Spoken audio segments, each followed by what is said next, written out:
Umuibo, I'm na Okozo, Anambra State.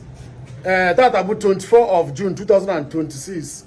On a video trend online, Eben Udogachi, but one young boy, Ebe, Baji of Anabo. How about Ebe, not Banabo? So, when for that video, I said, let come and know exactly what happened. Now, the mother of the young boy, how about Ebe? Only a weapon. The young boy, Ebe, nothing. How about innocent young boy, Baji say of Banabo? The young boy, no know. So, what happened? Can you tell me one go, please? I'm Nekata above all son uncle. Say I came in a minute. Mother almost Mobiana and Udogachi. Neti one walking in Cape Waive, no papa one name wine. Mputebe Chairman Vigilante or Coso, Olebe, one says she Kevin and Kevin, but almost 4 or 5 boys, Neti, then I appear is more. Neither we are money, we are happy, I'm happy, only got whatever. Okay,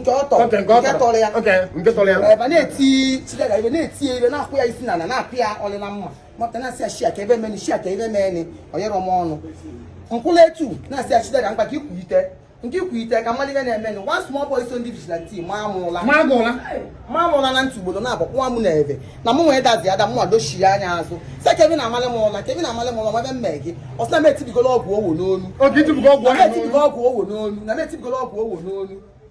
Money I remember what I thought Jebe Secretariat, Yana can do a local government. But now one will you see wine and Obelan 11 years. My number was one is here when I was one wine. Okay, those I have a Capuzo. Okay, Jen and Kenepova. No positive about what was also the bus, and no one never video. Mbona emeiva abane no wene meba video oba uzo ndama ana ngawa ne njire na secretariat asuma patapa na n'ime ebe abano mu akwale na akoko ano katazia mu oyisi ndi Udogachi nke local government abu si ebe osipụta si mu na munye bo ogu ba munye ogu nwa bia ba tibe mi ibe na secretariat tibe gi ife tibe innocent woman ife. Look at what is happening in Anambra State. Okay, how can phone go? Look at what is happening. Before now, Natazi, Abune Vabukula, Navoka, Nankendu Udogachi, Vabaji and one walk up. Vabaji and one walk up and Abana, one more video. Yes, I'm with the video. But the other than maybe see a cat. Can you maybe in a cat? Somebody won't make that. But make a buy about Pueli, but Jama message you a Jamu or when I say any man, if people go to you can get started, not donate to your ballot. Not donate to your ballot. Now you're here, Biko. Okay, now you're here, Biko. Mama, what you do? Now you're Biko. And I don't know what you can shaman to the many there. Okay, German is anti or only Udogachi or Coso, or more than my eye. No, I have become my eye. Nobody will because okay, only Cameroon and Carolina. I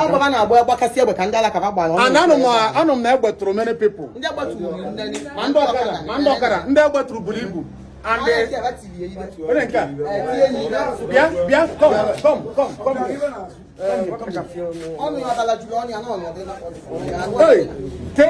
if I was in how old are you? 16 years. Can you have what to give her?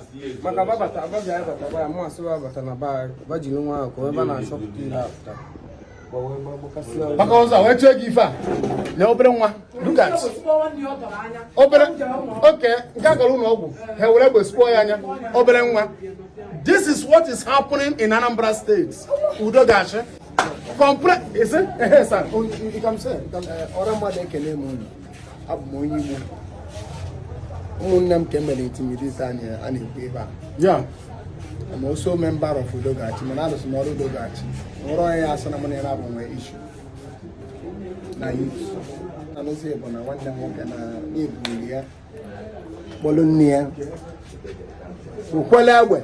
Even a city. Welewe. What is someone walking up? One of Anambra State.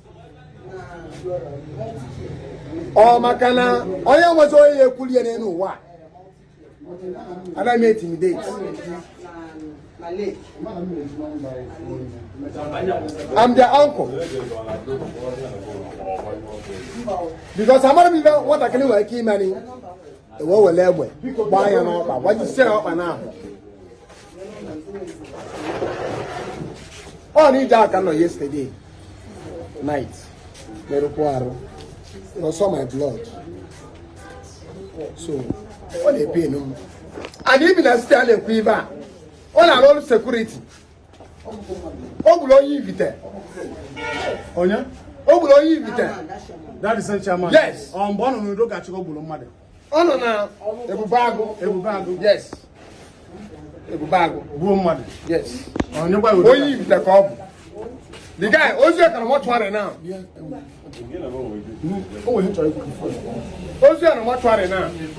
You want to set about record now anywhere.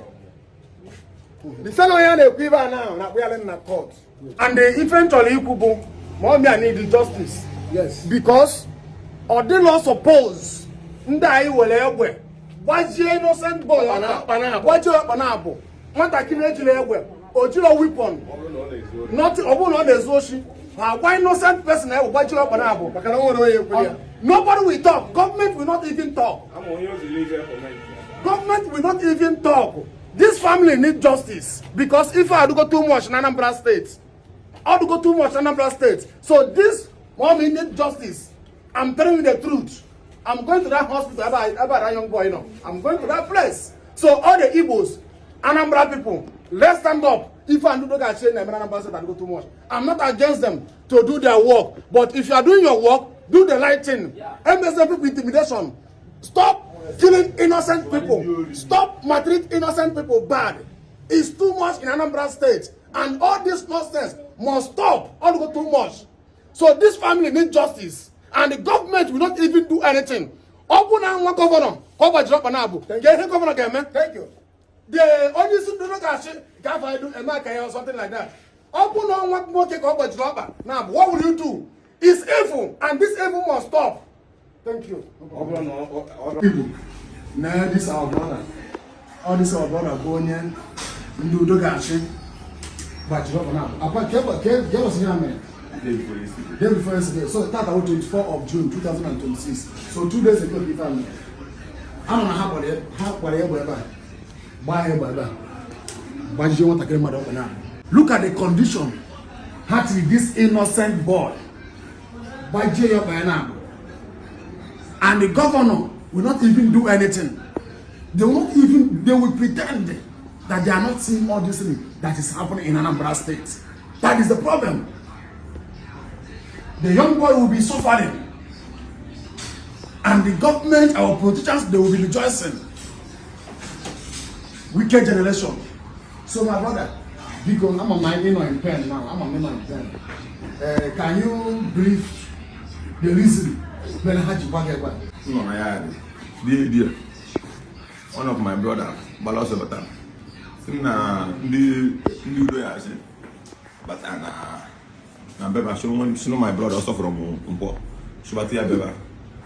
You are Shubat as in Beba, Boa Buzuba.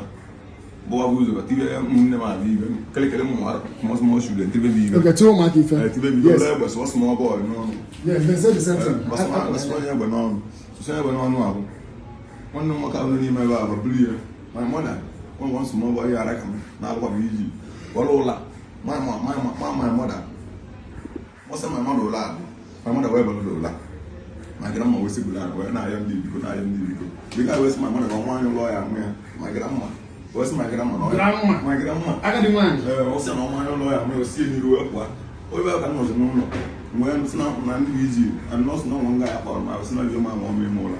But as an can be easy. Ka Maliga man, Mama more. I can do what I'm doing my brother. No, come on, come there. Okay, come on, get back. Get my family, Mamma Migola. Come only woman. No, the process can assist like Bazian, you shall money, and I sign for the line money. Any video. Don't let them one. I'm presenting. Mamma ever not bank. About them, not bank. Babu's a boy, okay, so the one you Obama is not bank here. What is the also? What's also? Campus at the gate. Campus at the gate. Obama again. No way about you. Didn't them about to tell you. You almost Madison and what better. One go to Nazo. My brother and Kento. Yes, Afron.